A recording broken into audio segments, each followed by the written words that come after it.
Live. Welcome to the after show. This is the show after the show. We got very creative and we thought we'd go through this planning process. What do we name this thing? Well, it's the after show because it directly after the show we just did on the air. And really what we started is people started asking us, hey, we wish you would go a little bit longer. And in fact, now we are streaming on Facebook, YouTube, Twitter. So you can find us nearly everywhere. And also, again, if you want to watch or listen to this, you can stream it on the iHeartRadio app. Just search for West Michigan Live, and the after show will be up on there.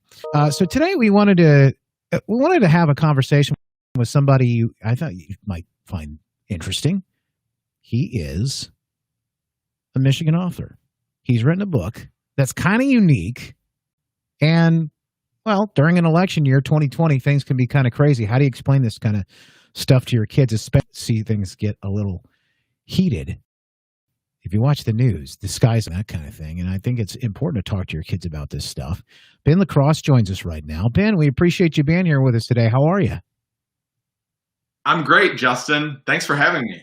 He's a Michigan author. The name of the book, by the way, and we'll put this, if you want to check it out, in the comments if you're streaming it on Facebook or on YouTube or Twitter. The name of the book is called Tucker for President. Middle school conservative values and the craziest class election ever. So, where do we start with? Is this, I'm looking at the copy here, and it looks like it's a kid's book. I mean, what age group would this be for? Yeah, so I intended this book to be targeted towards the 8 to 14-year-old age range. It's really intended to kind of be a fun book, like a Diary of a Wimpy Kid style book or something like that, that would really engage kids at their level with things that are interesting to them, right? School issues, YouTube controversies, and other things, but also weave in there some discussion about some really mature things that kids hear us talking about a lot: politics, elections, our Constitution, founding fathers, and things like that. That's the intent of the book. Yeah, so this kid who is featured in the book, Tucker, to walk us through who he is and a little bit about him. Yeah, well, Tucker Kirkman is a new kid in a new school. And Tucker gets he gets kind of picked on. He's given a hard time by a boy in his class when he first goes to school there, and come to find out that boy is the class president. And this kid has always promised the whole sixth grade class all sorts of free things, but he never delivers on anything. So Tucker's new friends in his new school, which is Ben Franklin Middle School, home of the fighting founding fathers, they encourage Tucker to run for class president. In the real world, the presidential election is going on at the same time as Tucker is going through his class election process. And so Tucker, as he's going through his election, he learns really similar things that are happening in the presidential election and really strong values along the way. All right. So what are those values? And I know if you're a parent, you're trying to explain to like what politics is all about and maybe why it's important to vote and maybe your values. And maybe you're looking for, because there's not a lot of conservative stuff out there you think about for kids. There's all kinds of young books for young adults and things like that. My dad was an English teacher and reading growing up, and so he would drag me, Ben, to the library or a lot of times to bookstores so he could look for these books for, to share with kids in the class, give them away and things like that. And we'd spend hours there. I would just dread it every time. We went, Dad, not again. But now as I grow up, I love reading and I love being there. So I know that it's important to try and find some things that your kids can enjoy and maybe they have the same values that you do. Absolutely. I mean, that's where the impetus for writing this book came from. I'm a farmer in northern Michigan by trade, and I write a lot for agricultural publications and some other things. But back in 2018, we had a governor's election in the state of Michigan, and my son, who was 11 at the time, asked me questions like, what does the governor do? How do elections work? What is the difference between the state legislature and Congress? And I thought there's got to be a fun, engaging book like this that can help kids answer those questions at their level. And so I searched high and low for a book like that. We read a lot in our family, just like it sounds like you did as you were growing up, and you still do, Justin. That's great. So I searched high and low for a book like this, but a book that would also kind of instill my worldview, the values that I want to share with my son. And there's an ocean of liberal publications, liberal books that talk about things like this, but there's really nothing for this middle school age range in the conservative space. And so I had this concept for a book. And so 2 years ago in October and November, I sat down at 4 o'clock in the morning and wrote the book for 2 hours every day before work. And it's really become awesome. So back to your question about what are some of the values that Tucker learns. So Tucker learns some of the values of the founding fathers, their belief in limited government. Of course, he goes to Ben Franklin Middle School, so that's weaved into the narrative kind of neatly. It touches on some very complicated subjects: taxation, personal responsibility, respect for the flag and for our military, which I think is really important. In fact, a portion of the proceeds of this book go towards Veterans Affairs issues. I feel very strongly in that. And there's a pro-life chapter that discusses why I feel it's very important to be a pro-life family. So those are some heavy issues, but it's really weaved into a funny narrative. Like I said, there's a YouTube controversy. It talks a little bit about money in politics because Tucker's opponent comes from a very wealthy family, and he's able to try to buy the election away from Tucker. But at the end of the day, it's about teamwork. It's about leadership. It's about personal responsibility. And it's about a foundation of a saying that Tucker's family tells both Tucker and his siblings before they go off to school every morning. And that quote is, "Be a learner, a listener, and a leader."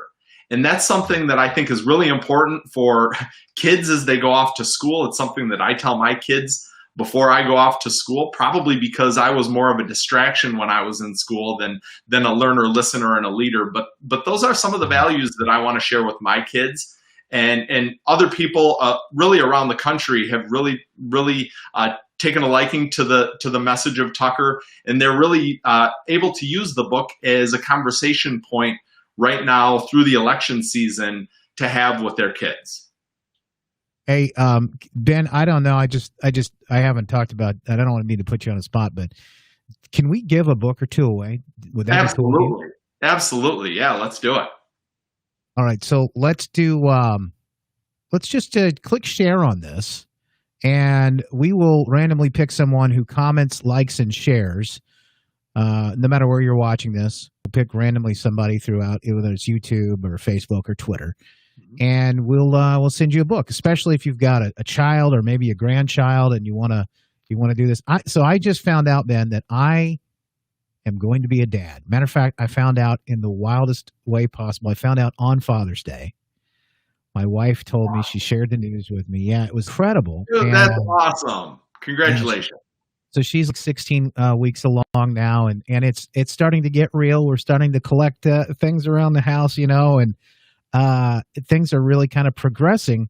But one of the things that's really come to forefront is, well, I've heard stories about how it's important to read to your kids, and like even when they're in the womb.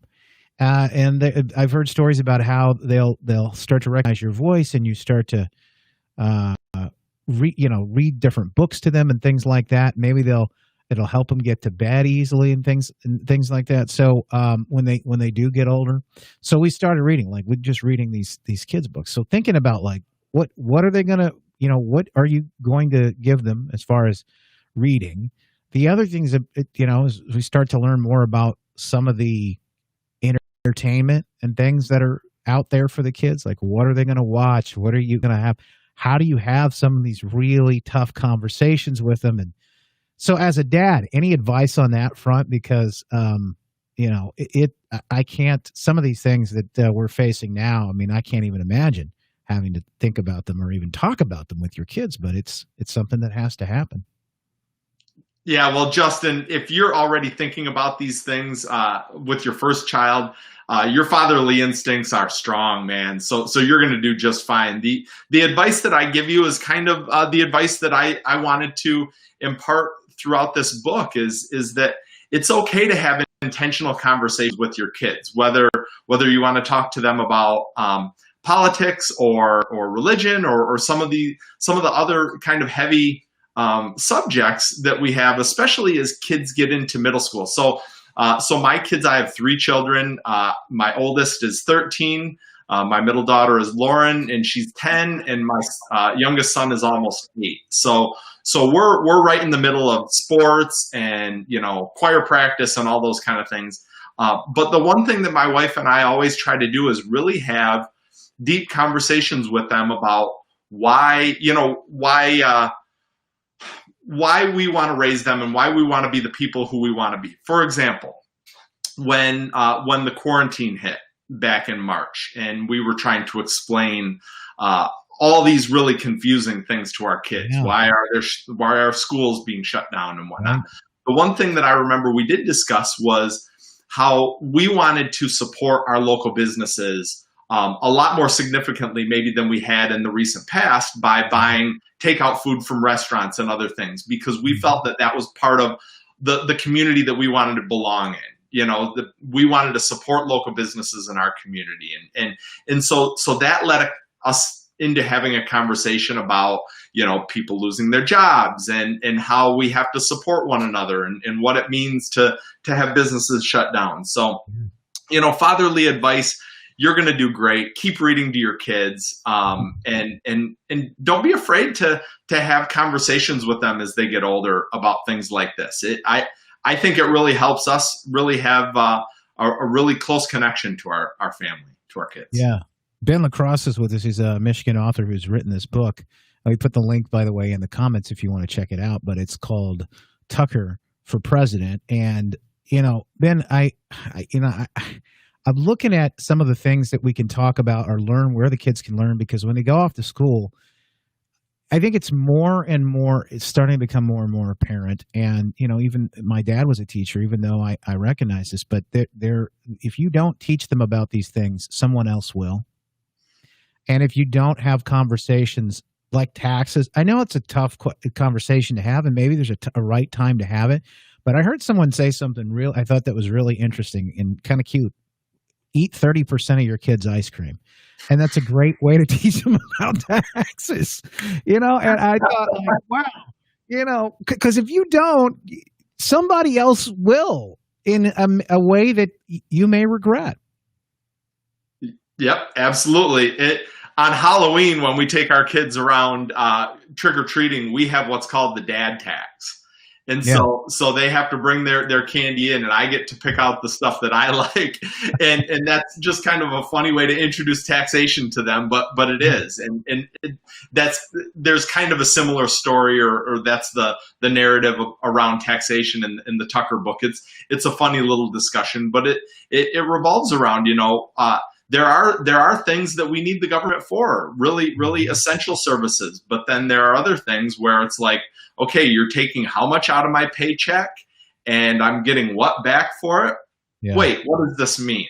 Right? So, and you're right. If we're not talking to our kids about these issues, someone else is. And I think teachers do a wonderful job. My wife is a public school teacher. We know that there's wonderful teachers out there, but we also know that there is also another side of a lot of these conversations that the teachers are having with our children. And if we're not intentionally talking to them, if we're not giving them resources that meet them at their level, like this Tucker book, that engage them in some of these issues that are really important for the future of our country, then someone else is going to be talking about them. And it might not be the conversation or the values that we share. So that's what I'm trying to get back by doing this book. Tom mentions here, teaching candid, respectful dialogue is critical. Let me ask you about that, because I think, in an election year, things are so polarized. They're so politically charged. Everything is.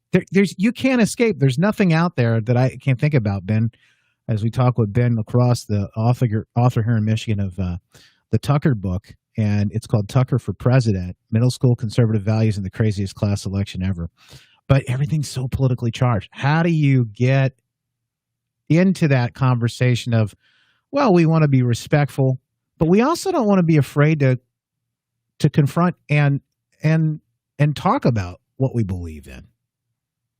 Absolutely. Whether it's in a class election or a local school board or a run for Congress or the president, we need good people to step up and offer their service to our country and our communities through government. That's what our nation was built upon. And Tucker does that in this book. He steps up to run for class president.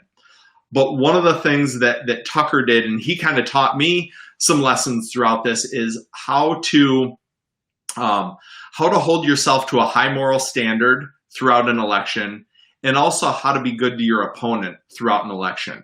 And really, when I see some of the vitriol around the presidential election right now, and it seems like with every election that's going on, it makes me wonder if people really give thought to what our founding fathers wanted our nation to be. I really feel like we have an incredible balance with the way our state, local, and national governmental elections are built. If you don't like the elected official who's representing you in Congress or in the state legislature, they're going to be up for election every 2 years. You can either step up to run for election, or you can campaign for a candidate who you feel aligns with your values even more. If you don't like the president, there's going to be another presidential election right now and then in 4 years, and you can get involved. And I respect people's their freedom to protest and to voice their opinions, but I'm really concerned with the way the protests have turned in the last couple months in our country. In small town America, where I come from, we have a lot of potlucks, especially maybe not so right now when we're supposed to socially distance, but we have potlucks where people get together, and whether they're church potlucks or family reunions, and they bring a dish to pass and they all sit down, and the conversation inevitably turns into politics or the local news, the current events of what's happening in the day. And really, most of the time in our communities, we don't always agree with the people that we're sitting across from at the potluck table. But we can look them in the eye. We can shake their hands. We know that they're good people and that they mean well. And maybe they'll learn something from us, and maybe we'll learn something from them. But at the end of the day, we'll stand up, look each other in the eye, and shake hands. I really feel like America needs to get back to having more potlucks and less protests. Come together, find some common ground, move forward. And if we don't like the outcome of this election, we're all on the same team. We're all Americans. Let's move forward together. And then 4 years from now, we can have another presidential election. This is the greatest country in the world. Yeah, Ben, you're right. I've had the sense for a long time that we have a lot more in common with each other than we do our differences, but we're constantly being told how different and how divided we are. I think in a lot of part because that's more exciting. The idea that if it bleeds, it leads on the news is why we get so much negative news. And there's this idea that we never hear about the planes that landed safely. But I don't just mean those stories. I don't think those are exciting. But here's what I think, and this is why I started this good newsletter that I'll send out. Matter of fact, I'll send out this little interview, and maybe I'll send out the link to your book too, because I believe there are more good things that are exciting. The stories that we're not hearing about, but there are good things that are going on out there that you might look at and say, well, that's a miracle. Or look at that story. Isn't that amazing? What these people did, just everyday kind of average people, and something that they were able to accomplish. The other day, they celebrated this man, the oldest living World War II veteran, celebrated his 111th birthday. Pretty cool. Just little things like that. Why don't we hear more about those things? Because I do think they're exciting. There is an idea that some of these things won't drive ratings, or there won't be clicks, there things like that to websites. But I do think we need to hear more about them. And you're right. I think we need more potlucks. As you know, a guy like myself, I could definitely get behind a good potluck, and a few less protests. More with Ben LaCross in just a moment here. I just want to send you a reminder about the Good Feet store. It was about a year and a half ago that I walked into the Good Feet store. Now that I'm down about 96 pounds, it was incredible. That journey has been a wild ride. I just started walking. A little here and a little there. At first, I was in pain to even walk to my mailbox. It just was tough to do hardly anything. Now I'm working out, doing boot camp style workouts. I get like 10,000 steps in every day. And like I said, it all started with walking into the Good Feet store. They were able to help me, and I think they can help you. That's why actually I reached out to them, and I wanted to tell this story because I believe that you or someone you love may be listening and can get help too.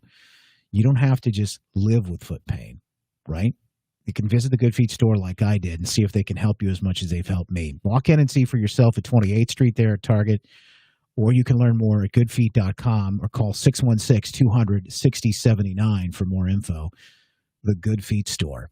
Ben LaCross is with us, and he's the author of this book. Again, we're going to give away. So if you click share and you click like and leave a comment, could be any comment, in the section there, of course, we'll pick somebody randomly from either Facebook, Twitter, YouTube to grab this book, whether it's for you, for your kids, or maybe grandkids, and you want to share this with them. It's Tucker for President, middle school, conservative values, and the craziest class election ever. Because, the other thing is, Ben, I know you know this, but we're already starting to see the ads on TV. We're hearing them on the radio over and over again. Your kids will be asking more and more questions. They're probably learning about it in school. You might want to teach them a little bit about what's happening with the election. As I'm sure this is a time that all parents are sort of trying to figure out, how can I get creative about how I talk to my kids about certain things? Yeah, absolutely. I mean, this is the time to have these conversations with our kids, because they're hearing about them at school. They're hearing about them on the news, just as they travel around with us.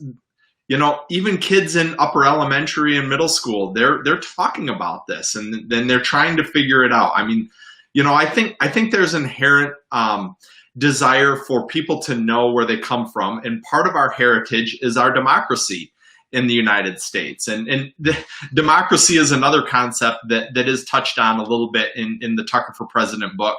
What the founding fathers desired out of our representative republic. What they felt a democracy would be, and why they wanted to shy away from socialism. So there's a lot of interesting topics. I mean, and really when you think about it, talking about current events and talking about really hard issues like this, there's a lot more concepts that can be explored through the lens of a book like this, because at the end of the day, to really have these messages be sticky with kids, they have to be engaging, right? They have to make them laugh, and they have to make them want to turn the page. And so that's what I intended to do. Ben LaCross is here with us. We just talked to Ted Nugent earlier today, and he's talking about apathy and how, that when we kind of stand by and don't engage and don't do anything, that's how things can kind of get away from us. And I think a lot of people are realizing that they need to re-engage, especially in a positive way. Sort of teaches and maybe talks about how you can do that from an early start here. Ben, I know you're going to be engaged. Actually, this week, you'll be this weekend in West Michigan with a group of folks. What are you getting together to do? Yeah, so there's a group of us getting together. It's called the West Michigan Trump Campaign Caravan. It's this Saturday at the Deltaplex in Grand Rapids. It begins at about 9:30, and there's a group of people who are just getting together in their cars in the parking lot. There's going to be a little short program, and then that's why, then that group is going to be traveling throughout Grand Rapids up to 14th Street, up to St. Julian's Winery, to show their support for the president, for our democratic system, and for the election process. Because, at the end of the day, I think we all want a fair, honest election. That's the foundation of our country. But the foundation of our country is also to get together and show support for the candidates that you believe in. And I know Tucker would be a big fan of small limited government, of personal freedoms, returning the freedoms back to the citizens of the state of Michigan. I'm concerned about the amount of power that our governor has had throughout this whole pandemic situation. I was a supporter early on of flattening the curve and shutting things down for a certain amount of time. 6 months into flattening the curve, by the way. We're now 6 months into just 15 days to flatten the curve. Exactly. And we're pushing close to 200 executive orders on that. Our freedoms are being taken away. Some of the freedoms that we talk about in the Tucker for President book, and some of the freedoms that we didn't even, think about having before this are being infringed upon. And so we want to work together with the Democrats. We want to work together as Michiganders, but we want to do so through our representative republic, our form of government, through our legislature and our senators. Yeah, nobody's saying that we don't need to take steps to make sure that we are safely and reasonably and smartly doing these things to open up and to be safe. But there needs to be people working together. That's what this country was all about. And I agree. I think that what we've seen is quite concerning here in Michigan, as we see a lot of executive. You just mentioned almost 200 executive orders. Tucker probably would not be a fan of that. Find more, by the way, about Tucker, and in that book, if you want to read. Again, Tucker for President. We'll put the link up if you haven't already checked it. It's in the comments now. Tucker for President. And you can get it on Amazon, probably local bookshops as well, Ben. And I know you have a website too. Yeah, Tucker for President. You can just search that on Amazon. That's probably the easiest way to get the book. You can also click through my website. It's benlacrossebooks.com. I'm on Facebook. There's a Tucker for President Facebook group, Twitter @BenLaCross. You can find me. I'm a local guy. I'm a small town guy. I'd love to engage with anybody. Hey man, it's a pleasure talking to you, Ben. Thank you so much for being here with us. Michigan author of that Tucker for President book. You want to check that out? We'll put the links up. Make sure you get them. Appreciate you, and thanks for being here, Ben. Awesome. Thanks for having me, Justin. It's part of the after show. And if you enjoyed this, make sure you click share, like, and comment. We'd love to get you one of those books. We're going to be randomly picking a couple of people there to win those books. And, of course, you can listen to this again. The podcast is up, as always. The iHeartRadio. Maybe you missed something, or maybe you're just checking this out for the first time. The after show. What is it? What is the actual show? It's West Michigan Live, and it's on weekdays from 9 to 10 on Wood Radio, 1300 AM, 106.9 FM. In the Grand Rapids area and West Michigan, but you'll be able to listen to us wherever if you're just checking this out, and we appreciate that. Live on the iHeartRadio app from 9 to 10, and then, of course, in the podcast as well. Any way that you want to get us, that's what we're going to be able to make sure you're able to get us wherever you're at. That's how it works. If you want to get more good news, like I was talking about earlier, it's pretty simple. Get more good news. Just go to justinbarclay.com/good news. justinbarclay.com/good news. I'll put the links up too, so you can go on over and check that out. But I love to send out good news. I think there's plenty more things in the world that we don't get to hear about these days. And I just think that if you're like me, you're kind of like hungry for them. You're looking for them. And you wonder, as you look around sometimes, why don't about this? How come I don't ever hear the good news? How come I don't ever hear the good stories? Because they're happening. Well, now you can. justinbarclay.com/good news. justinbarclay.com/good news. That's it for me. I will see you back here at 9:06 live on Wood Radio. Janice Dean will join us. She is, of course, you probably recognize her from the meteorologist on Fox News. Her parents both died in New York. And I know it's a very sad story from COVID-19, but the good news is she's taking action. She's not going to let their deaths be in vain. And she's asking the governor there in New York to own up to the mistakes that he made, asking the governor all over and governments all over to make sure that they don't make these mistakes. In fact, here in Michigan, our governor continues to take and put sick patients from hospitals with COVID-19 back into nursing homes where they could possibly infect some very vulnerable how her parents died. And we'll talk to her tomorrow morning. Part of the show, and of course, love to hear from you as always. It's a free-for-all Friday. The good stuff coming up tomorrow morning on West Michigan Live. That's it.